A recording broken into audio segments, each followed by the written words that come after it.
الحمد للہ رب العالمین والعاقبۃ للمتقین والصلاة والسلام علی سید الانبیاء والمرسلین وعلی آلہ واصحابہ اجمعین اما بعد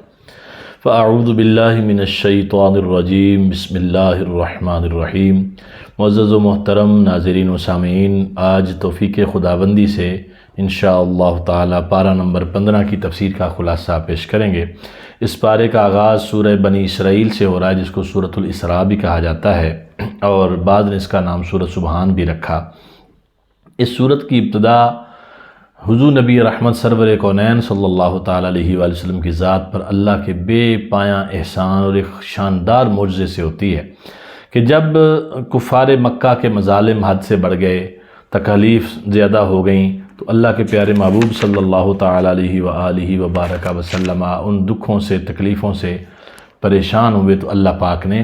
معراج کا شرف بخشا کہ آپ کے سارے دکھ، ساری تکالیف جو ہیں وہ دور کر دی جائیں۔ اور یہ سفر معراج جو ہے، یہاں واقعہ معراج بیان کرنا مقصود نہیں ہے، صرف اشارہ اور اس سے حاصل ہونے والے سبق پر بات کریں گے کہ ایک تو یہ رسول کریم صلی اللہ تعالیٰ علیہ وآلہ وسلم کے عروج اور بلندی کا نام ہے، حضور کی عظمت اور شان کا نام ہے۔ دوسرا،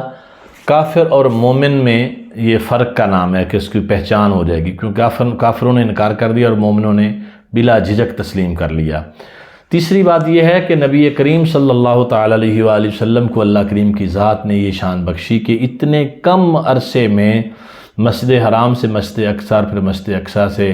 لامکان اور پھر اللہ پاک کے جلوے دیکھنے کے بعد دنیا میں آ جانا، یہ ایک ایسا منفرد معجزہ ہے جو کسی اور کو عطا نہیں ہوا۔ تو پھر اس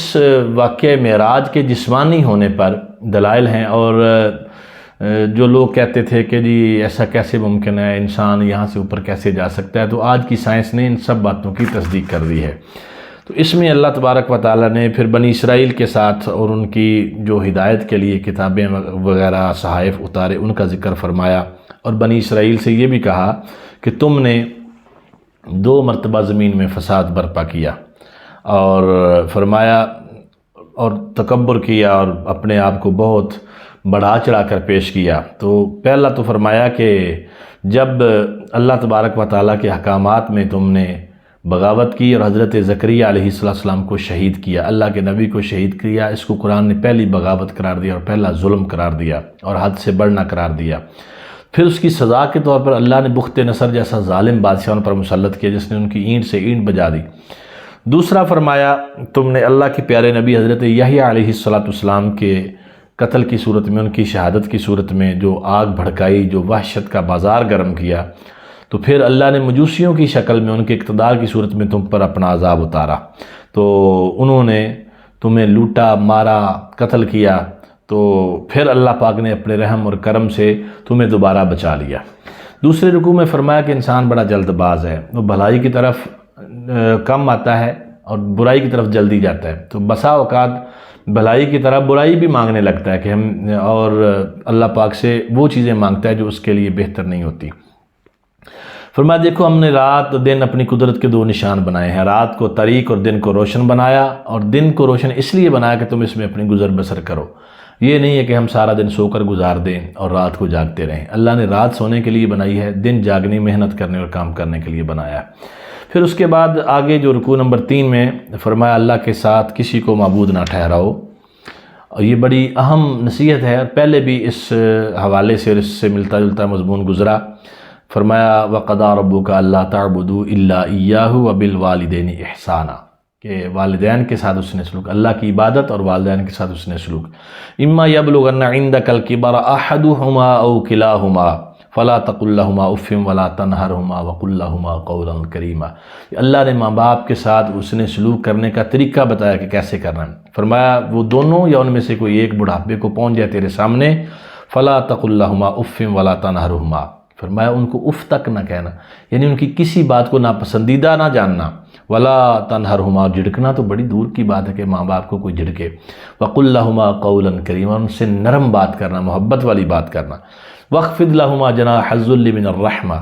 وَقُل رَّبِّ ارْحَمْهُمَا كَمَا رَبَّيَانِي صَغِيرًا۔ کیا انداز بیان ہے، اور اللہ پاک کیا خوبصورت انداز میں نصیحت فرما رہا ہے۔ فرمایا بچھ جاؤ ماں باپ کے سامنے، اور اف تک نہ کرو اور ان کی باتوں کو اگنور نہ کرو اور ان کے لیے دعا کرو، یا اللہ جب میں چھوٹا تھا، بچپن میں تھا تو میرے ماں باپ مجھ پہ رحم کرتے تھے، مولا ایسے ہی ان پر رحم کر جیسے یہ مجھ پر رحم کرتے تھے۔ تو پھر اس کے بعد آگے قرابت دار، مسکین اور رستہ گزرنے والے مسافروں کو دینے کا حکم دیا گیا کہ اللہ کے راستے میں خرچ کرو۔ وَآتِ ذَا الْقُرْبَى حَقَّهُ وَالْمِسْكِينَ وَابْنَ السَّبِيلِ، مسکین کو اس کا حق دو، قریبی رشتہ داروں کو ان کا حق دو اور مسافروں کو حق دو۔ وَلَا تُبَذِّرْ تَبْذِيرًا، لیکن یہاں بھی فرمایا کہ حد سے بڑھ کر فضول خرچی نہیں کرنی۔ ان المبذرین کانوا اخوان الشیاطین، کہ مبذرین جو فضول خرچ ہیں وہ شیطان کے بھائی ہیں۔ یہاں یہ بات فائدے سے خالی نہیں ہوگی کہ فضول خرچی کہتے کس کو؟ اچھا کھانا کھانے کو فضول خرچی نہیں کہتے، مہمان نوازی کرنے کو فضول خرچی نہیں کہتے، اچھا لباس پہننے کو فضول خرچی نہیں کہتے۔ اللہ نے اگر نعمتیں دی ہیں تو آپ اچھا کھانا کھائیں، اچھا لباس پہنیں، اچھا گھر بنائیں، اچھی گاڑی رکھیں، یہ فضول خرچی نہیں ہے۔ فضول خرچی وہ ہے جو بے مقصد، جیسے لوگ آج کل جناب کبھی قوالی نائٹ کے نام پر مجرے ہو رہے ہیں، وہاں پیسے اڑا رہے ہیں، اور کبھی جا کر مجروں پر جو ہیں اس طرح کے فحش اداکارائیں ان پہ بے جا پیسہ لٹا رہے ہیں، اور صرف نام و نمود کے لیے، دکھاوے کے لیے، یہ فضول خرچی ہے۔ اور ایسا کام کرنے والوں کو فرمایا کہ یہ شیطان کے بھائی ہیں۔ تو اس کے بعد پھر اللہ تبارک و تعالیٰ نے ارشاد فرمایا وَلَا تَقْتُلُوا أَوْلَادَكُمْ خَشْيَةَ إِمْلَاقٍ، پہلے بھی اس پر گفتگو ہو چکی کہ اپنی جو اولاد ہے اس کو بھوک کے ڈر سے، غریبی کے ڈر سے قتل نہ کرو کہ جی اگر تم بچے پیدا ہو جائیں گے تو ان کو کھلاؤ گے کہاں سے، کیسے ان کے ساتھ سلوک کرو گے، کیسے ان کو پورا کرو گے، یہ چیزیں فرمایا مت سوچو۔ اللہ کیا فرما رہا ہے؟ نحن نرزقہم وإیاکم، ہم انہیں بھی رزق دے رہے ہیں، تمہیں بھی دیں گے، اور تمہیں بھی ہم ہی دے رہے ہیں، ان کو بھی ہم دیں گے۔ تو اس لیے اولاد کو اس وجہ سے قتل نہ کرو۔ یہ فیملی پلاننگ جو ہے، اس کے کچھ اسباب جن کی وجہ سے اس کے جواز کا فتویٰ دیا جاتا ہے کہ اگر عورت کی جان کو خطرہ ہے، بچہ پیدا کرنا اس کے لیے تکلیف کا باعث ہے، اس کی جان جا سکتی ہے، کوئی ایسا مرض ہے جو اس کو تکلیف دے گا، تو آپ کر سکتے ہیں، فیملی پلاننگ کر سکتے ہیں، روک سکتے ہیں بچوں کا سلسلہ، لیکن وہ بھی اس طریقے سے، جائز طریقے سے جو شریعت نے بتایا ہے۔ سرے سے اپنے آپ کو مردانہ صفات سے محروم کر دینا یا عورت کو بچہ پیدا کرنے کی صلاحیت سے محروم کر دینا بغیر کسی عذر کے، یہ جائز نہیں ہے۔ اور فرمایا اِنَّ قَتْلَهُمْ كَانَ خِطْئًا كَبِيرًا، کہ بچوں کو قتل کرنا، چاہے وہ 2-4 مہینے کا بچہ ماں کے پیٹ میں ہو، اس کو ابارشن کروانے کی صورت میں یا اس طرح کے جو سلسلے ہیں، تو یہ فرمایا قتل ہے اور اللہ کریم کی ناراضگی کا باعث ہے۔ پھر اس کے بعد بدکاری، بے حیائی اور زنا کے بارے میں بڑا سخت فرمایا وَلَا تَقْرَبُوا الزِّنَا إِنَّهُ كَانَ فَاحِشَةً وَسَاءَ سَبِيلًا، زنا کے قریب بھی نہ جاؤ۔ مراد یہ ہے کہ زنا، بدکاری کرنا یہ بعد کا مسئلہ ہے، اس کی دعوت دینے والے جو کام ہیں ان کے بھی قریب نہ جاؤ کہ تمہارا نفس بھڑکے، جذبات بھڑکیں، ایسا کام اس لیے ایسی گندی ویب سائٹس، ایسی فحش فلمیں، ایسی ویڈیوز، اور پھر عورتوں مردوں کے ساتھ اختلاط، ملنا جلنا، یہ دل میں حسرت پالا، ان تمام جو دواعی ہیں زنا کے، بدکاری کی طرف بلانے والی چیزیں ہیں، ان سے بھی منع کر دیا گیا کہ قریب بھی نہ جاؤ۔ پھر کسی کو ناحق قتل کرنے کی مذمت کی وَلَا تَقْتُلُوا النَّفْسَ الَّتِي حَرَّمَ اللَّهُ إِلَّا بِالْحَقِّ، کہ کسی کو قتل نہ کرو، ایسی جان جس کو اللہ نے قتل کرنا جائز نہ رکھا ہو۔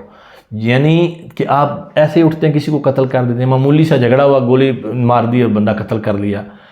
تو قتل کی اجازت صرف حاکم وقت کو ہے، وہ بھی شریعت کے تقاضوں میں رہتے ہوئے کہ جب کوئی کسی بندے پر جرم ایسا ثابت ہو جائے کہ جس کی سزا قتل ہے تو اس کو کیا جائے گا، اور وہ کرنے والے مجرم نہیں ہوں گے۔ باقی کسی بھی طرح اپنے طور پر کسی ملازم کو قتل کر دیا، کسی ہمسائے کو غصے میں آ کر قتل کر دیا، پڑوسیوں، یاروں، دوستوں کو، کل میں نے ایک خبر پڑھی کہ دوست نے دوست کو قتل کر دیا، تو یہ اس طرح کا جو قتل ہے، یہ فرمایا کہ بہت ہی اللہ کو ناپسندیدہ ہے۔ اب اس کے جتنے بھی ذرائع ہیں، آج کل بدقسمتی سے یہ بسنت کے نام پر پتنگ بازی اور یہ وہ سلسلہ، وہ دھاتی ڈور جو ہے وہ گلے میں پھر جاتی ہے، بندہ مر جاتا ہے، اس کا گلا کٹ جاتا ہے۔ ابھی حال ہی میں آج ہمارے اپنے شہر میں خبر ملی کہ لڑکے کے گلے پہ ڈور پھر گئی، اللہ اس کو اپنی حفاظت میں رکھے۔ چند روز پہلے فیصل آباد شہر میں نوجوان لڑکا جس کی عید کے 4 دن بعد نکاح تھا، اس بیچارے کی موت ہو گئی۔ تو یہ قاتل ڈور کے ساتھ اس طرح کے قاتلانہ کام کرنے والے اللہ کی گرفت سے کبھی نہیں بچ سکیں گے۔ اور یہاں ذمہ داران جو ہیں، اقتدار کے مزے لوٹنے والے اور جن کے پاس اختیارات ہیں، جن کے پاس طاقت ہے اور قوت نافذہ ہے، ان کو بھی اس بات کا سوچنا چاہیے کہ ہم اللہ کے حضور کیا جواب دیں گے جا کر۔ پھر اللہ تبارک و تعالیٰ نے اس کے بعد فرمایا کہ یہ جو قرآن ہے ہم نے تمہیں دیا ہے اس لیے کہ اس میں نصیحت پکڑو، اور ہم نے نصیحت کے لیے اتارا ہے، اور یہ جب قرآن پڑھا جاتا ہے تو کافروں کی نفرت میں اور اضافہ ہو جاتا ہے۔ اور یہ بھی ساتھ بتا دیا کہ اللہ کی وحدانیت پر کتنی شاندار دلیل دی، قُلْ لَوْ كَانَ مَعَهُ آلِهَةٌ كَمَا يَقُولُونَ إِذًا لَابْتَغَوْا إِلَىٰ ذِي الْعَرْشِ سَبِيلًا۔ اگر اللہ کے ساتھ کوئی اور معبود ہوتا تو وہ بھی عرش پر آنے کی کوشش کرتا نا، وہ بھی پہنچتا۔ تو پتہ چلا کہ اللہ ایک ہی ہے، سبحانہ وتعالی عما یقولون علوا کبیرا، فرمایا وہ پاک ہے، وہ بلند و برتر ہے، جو کچھ یہ کہتے ہیں اس کی شان سے کہیں بلند ہے، یہ پہنچ بھی نہیں سکتے۔ اور یہ ساری باتیں اللہ تبارک و تعالیٰ نے اپنی توحید کی گواہی کے طور پر یہاں بیان کی۔ اور پھر یہ ارشاد فرمایا کہ جب تو قرآن پڑھتا ہے، جعلنا بینک و بین الذین لا یؤمنون بالآخرۃ حجابا مستورا، یعنی آپ کے قرآن پڑھنے کے اور ان بدبختوں کے جو آخرت کے دن پر ایمان نہیں رکھتے ان کے درمیان ہم ایک حجاب، ایک پردہ قائم کر دیتے ہیں، جو حق کی بات سے محروم رہتے ہیں اور منہ پھیر لیتے ہیں، اور اللہ تبارک و تعالیٰ کے احکامات سننے سے وہ محروم رہ جاتے ہیں۔ تو فرمایا ایسے کسی شخص کی پیروی نہ کرنا۔ اور پھر وہ رسول کریم صلی اللہ تعالیٰ علیہ وآلہ وسلم کے بارے میں کہتے تھے، جو بکواسات کرتے تھے، اللہ کہتا ہے کہ ہم نے وہ سنی، اس یستمعون الیک واذ ھم نجوا، جب وہ کہتے تھے بول کر، یا خفیہ جب میٹنگ کرتے تھے کہتے تھے کیا تھے، اذ یقول الظالمون ان تتبعون الا رجلا مسحورا، ظالم کافر کیا کہتے تھے، آپ نے معاذ اللہ ایک جادو ہوئے شخص کی پیروی کر رکھی۔ تو رسول پاک صلی اللہ تعالیٰ علیہ وآلہ وسلم کی ذات اقدس پر یہ تہمت لگانا کہ حضور پر معاذ اللہ جادو ہو گیا، اس رکوع میں اس کا بھی یہاں ذکر فرمایا گیا۔ اور پھر یہ بھی ارشاد فرمایا گیا کہ اے میرے بندو وہی بات کہو جو حق ہے، ان الشیطان ینزغ بینہم، شیطان ان کے درمیان جو ہے وہ نفرت ڈالنے کی کوشش کرے گا، فتنے کا ذریعہ بنائے گا۔ تو فرمایا دیکھو اللہ نے نبیوں کو ایک دوسرے پر فضیلت دی ہے، داؤد علیہ السلام خدا کے پیغمبر تھے، ان کو زبور دی گئی، مشرکوں سے کہا گیا کہ تمہارے جو بنائے ہوئے معبود ہیں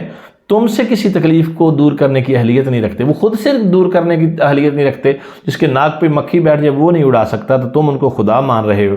اور پھر اس کے بعد اس میں پھر قوم سمود کا واقعہ بیان کیا گیا، جو حضرت صالح علیہ السلام کی اونٹنی کی صورت میں ان کو معجزہ عطا کیا گیا تھا، اس کا یہاں ذکر کیا گیا۔ اور پھر اللہ پاک نے فرشتوں کو جو حکم دیا تھا آدم کو سجدہ کرو، تو ابلیس کے سوا سب نے سجدہ کر دیا۔ ابلیس نے پھر وہی گھسا پٹا اعتراض جو پہلے بھی کئی مرتبہ گزر چکا، وہ کہا جی کہ میں نہیں کروں گا، اور تو پھر اللہ پاک نے اس کو سزا دی اور نکال دیا۔ اور آگے فرمایا کہ شیطان کے چکر میں آ کر مشرک نہ بن جانا، سمندروں میں جب تمہاری کشتیاں چکولے کھانے لگتی ہیں تو پھر اللہ ہی ہے جو تمہاری باتیں سنتا ہے، تمہاری دعا قبول کرتا ہے، تمہیں نجات دیتا ہے طوفان سے، اور تم پھر شرک میں پھنس جاتے ہو آ کر۔ پھر رکوع نمبر 8 میں قیامت کے دن کے بارے میں فرمایا کہ یوم ندعو کل اناس بامامہم، ہم ہر شخص کو اس کے امام کے ساتھ بلائیں گے۔ تو یہ یاد رہے کہ یہاں امام سے مراد پیشوا، رہبر، رہنما، وہ چاہے فقہی امام کی صورت میں ہو، چاہے جن کو پیر و مرشد کہا جاتا ہے اس کی صورت میں ہو۔ تو یہاں یہ بات یاد رکھنی چاہیے کہ پیر وہ شخص ہوتا ہے جو اللہ اور اس کے پیارے رسول صلی اللہ تعالیٰ علیہ وآلہ وسلم کی بات بتانے والا ہو، حق رستہ دکھانے والا ہو، جس کے پیچھے کل آپ قیامت والے دن کھڑے بھی ہو سکیں۔ آپ یہ یاد رکھیں، بیعت کرتے وقت یہ دیکھیں کہ اس کا کوئی عمل شریعت کے خلاف تو نہیں، جو ڈھول باجے بجانے والا اور لمبے لمبے بال، نہ نماز، نہ وضو، نہ غسل، نہ روزہ،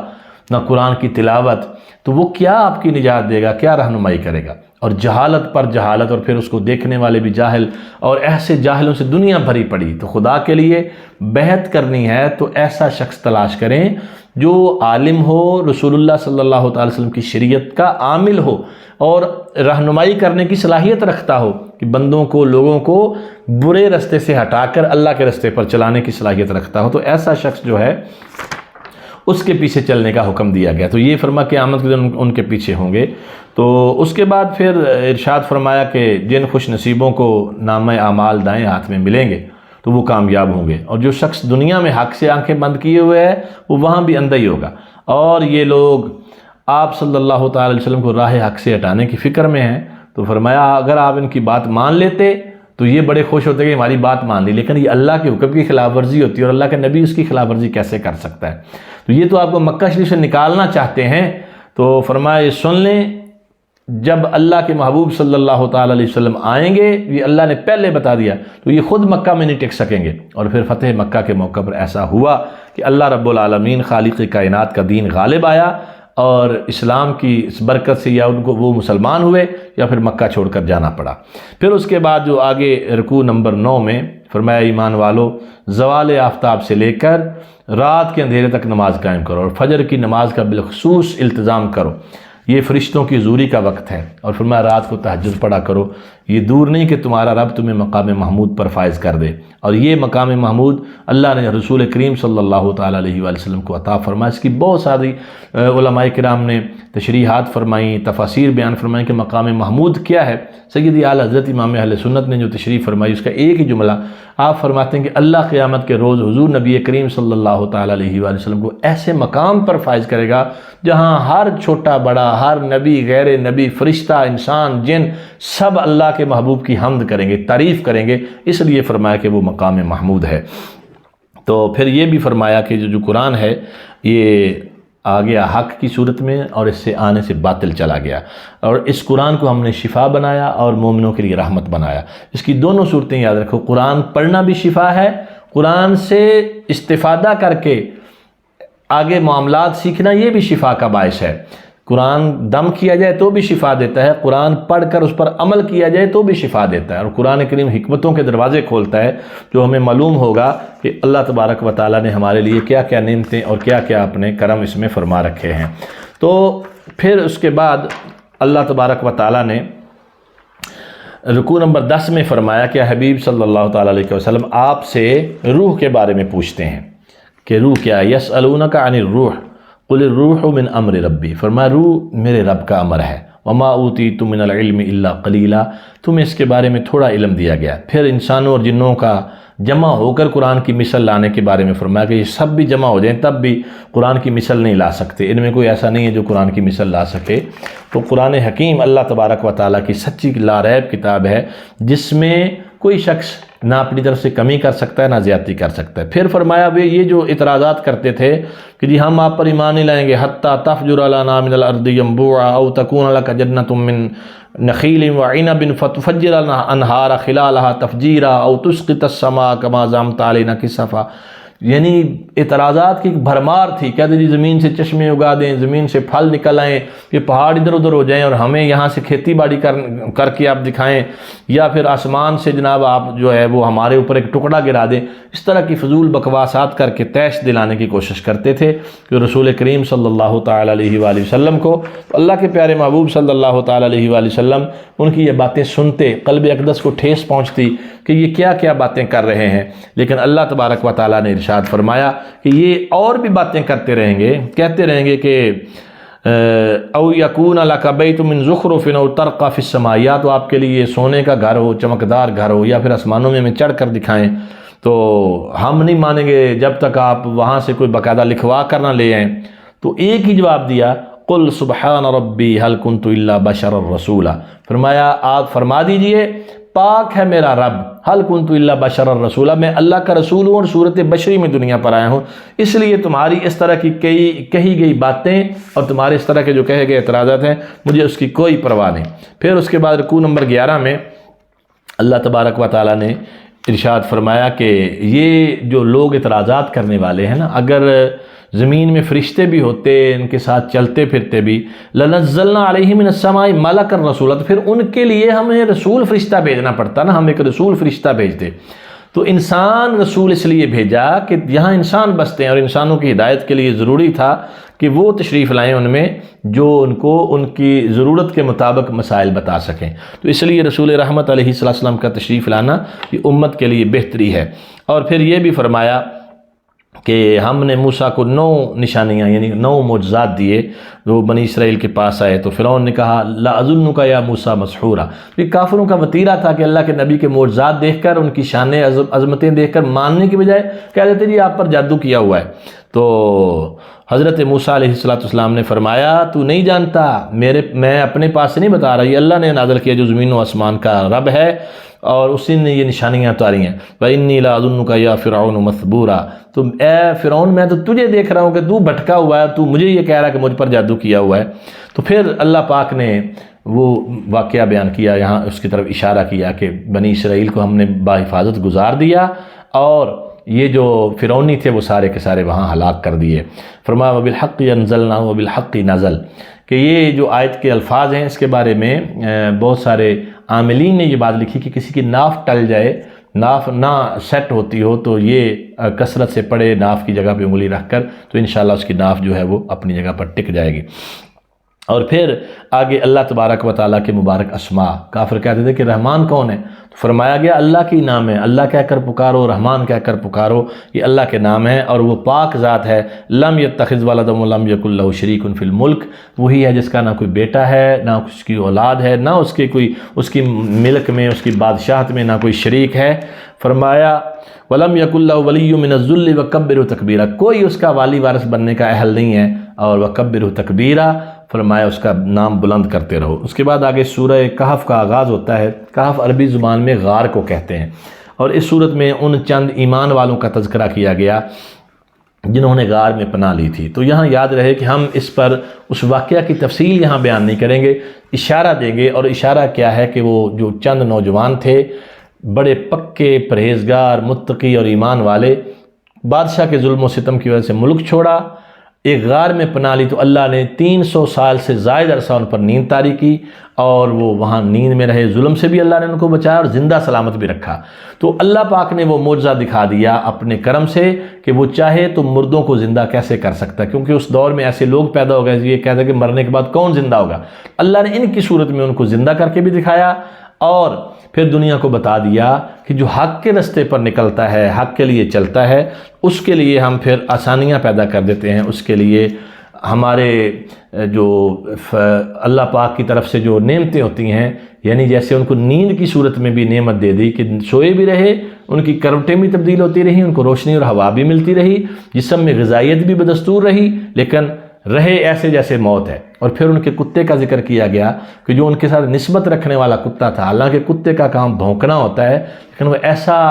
اچھا تھا کہ وہ ان پاکیزہ لوگوں کی صحبت میں رہا، ان کی سنگت میں رہا، اس کا بھی تذکرہ اللہ نے قرآن میں فرما دیا۔ اور پھر ان کی تعداد کے بارے میں یہاں بتایا، کیونکہ یہودی اور عیسائی بھی یہ سارے اس واقعہ کو مانتے ہیں اصحاب کہف کو، لیکن ان کی تعداد مختلف بتاتے ہیں۔ تو قرآن نے کہا کہ اس کا صحیح علم اللہ کے پاس ہے، اللہ بہتر جانتا ہے کہ اس کی تعداد کتنی ہے، اور یہاں اللہ پاک نے بیان نہیں فرمائی۔ پھر فرمایا کہ دو لوگوں کا یہاں ذکر کیا، وَضْرِبْ لَهُمْ مَثَلَ الرَّجُلَيْنِ، دو شخص تھے، جَعَلْنَا لِأَحَدِهِمَا جَنَّتَيْنِ مِنْ أَعْنَابٍ وَحَفَفْنَاهُمَا بِنَخْلٍ وَجَعَلْنَا بَيْنَهُمَا زَرْعًا، تو وہ اس کو ہم نے ایک باغ دیا، درختوں سے لدا ہوا، پھلوں سے بھرا ہوا، شاندار تھا، تو وہ کھاتا پیتا تھا اسے، اور اس میں نہریں جاری تھیں۔ وَكَانَ لَهُمْ ثَمَرٌ، اس کے پھل نکلتے تھے۔ فَقَالَ لِصَاحِبِهِ وَهُوَ يُحَاوِرُ أَنَا أَكْثَرُ مِنْكَ مَالًا وَأَعَزُّ نَفَرًا، اپنے ساتھی سے کہتا تیرے پاس کیا ہے، تو فقرا ہے، میرے پاس دیکھ مال ہے، باغ ہے، کھجوریں ہیں، انگور ہیں، نعمتیں ہیں، غرور اور تکبر کرتا اور بار بار اس کو تانے دیتا۔ وَدَخَلَ جَنَّتَهُ وَهُوَ ظَالِمٌ لِنَفْسِهِ، جیسے اپنے باغ میں داخل ہوتا نا، اپنے نفس پر ظالم تو تھا، کافر تھا۔ قَالَ مَا أَظُنُّ أَن تَبِيدَ هَٰذِهِ أَبَدًا،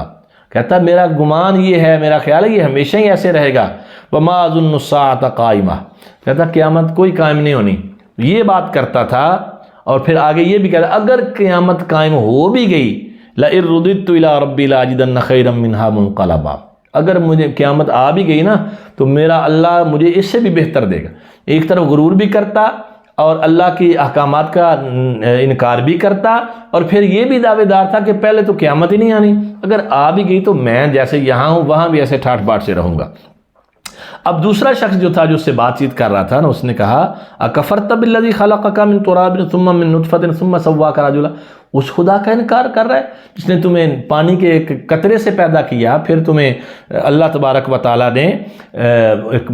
بنایا، انسان بنایا، ثم سواک رجلا، پھر سیدھا انسان بنایا۔ لکنہ اللہ ربی، وہی اللہ ہے، ولا اشرک بربی احدا، میں اللہ کے ساتھ شرک نہیں کر سکتا، تو ہوگا جو یہ دنیا کی چند نعمتوں پر اترا رہا ہے۔ ان ترانی انا اقل منک مالا وولد، اگرچہ تو دیکھتا ہے میرے پاس مال کم ہے، اولاد تھوڑی ہے، لیکن میں اللہ کے ساتھ شریک نہیں ٹھہراتا، اور میرا نظریہ اور عقیدہ اور یقین کیا ہے، فعسى ربی یؤتینی خیرا من جنتک، مجھے یقین اس بات کا ہے کہ میرا رب تیرے باغ سے بہتر مجھے دے گا۔ تو قرآن کہتا ہے اللہ نے ایسا طوفان چلایا، ایسی آندھی چلائی کہ اس کا کافر کا سارا باغ اور ہر چیز صبح تک ختم ہو گئی، نیست و نابود کر دی۔ تو فرمایا پھر وہ اپنے ہاتھ ملتا تھا، کف افسوس ملتا تھا کہ میں نے کیا کیا، لیکن اب اس کے اس طرح افسوس کرنے کا کیا فائدہ؟ کہتا تھا یا لیتنی لم اشرک بربی احدا، کاش کہ میں اپنے رب کے ساتھ کسی کو شریک نہ ٹھہراتا۔ تو یاد رکھیے اللہ پاک چاہے کفر شرک کی سزا دنیا پہ دے اور چاہے تو اس کو آخرت کے لیے مؤخر کر دے، لیکن بہرحال اس کی پکڑ بہت سخت ہے۔ پھر اس کے بعد آگے اور مثالیں ذکر کیں کہ ہم آسمان سے پانی برساتے ہیں، زمین میں چیزیں اگاتے ہیں، اور یہ اللہ کے اختیار اور اقتدار میں ہے۔ فرمایا المال والبنون زینت الحیات الدنیا، مال اور اولاد، فرمایا یہ بیٹے مال یہ دنیا کی زینت ہے، دنیا میں رہنے والی چیزیں۔ والباقیات الصالحات خیر عند ربک ثوابا وخیر املا، اصل چیز کیا ہے؟ نیکیاں جو آپ نے یہاں کرنی ہیں وہی آپ کے کام آنے، وہ باقی رہنے والی۔ اولاد بھی ختم ہو جائے گی، مال بھی ختم ہو جائے گا، لیکن کی ہوئی نیکی کبھی نہیں مٹ سکتی، وہ ہمیشہ قائم رہے گی۔ اور پھر اس کے بعد ایک مرتبہ پھر آدم علیہ السلام کا تذکرہ کیا گیا کہ فرشتوں کو ہم نے کہا سجدہ کرو، سب نے کیا، ابلیس نے نہیں کیا، چونکہ وہ جنات میں سے تھا، فرشتہ نہیں تھا۔ ففسق عن امر ربہ، اس نے اللہ کے حکم کی نافرمانی کی، تو پھر اس کا سزا اس کو یہ ملی کہ اس کو دھتکار دیا گیا اور اپنی بارگاہ سے اس کو نکال دیا گیا۔ فرمایا یہ قرآن ہم نے تمہیں نازل کیا، تمہیں عطا کیا، اس میں مثالیں بیان کر دیں، اور اکثر انسان جھگڑتے رہتے ہیں اور ان مثالوں پر یقین نہیں رکھتے۔ اور پھر اس کے بعد اللہ تبارک و تعالیٰ نے آگے ایک واقعہ بیان فرمایا جس سے 16ویں پارے کا آغاز ہوگا، یعنی 15ویں پارے کے آخری رکوع ہیں، اور اس کے بعد 16واں پارہ جہاں سے شروع ہوگا وہ واقعہ ہے حضرت سیدنا موسیٰ اور حضرت خضر علیہ السلام کا۔ اس پر انشاءاللہ تعالی ہم کل کے سبق میں گفتگو کریں گے۔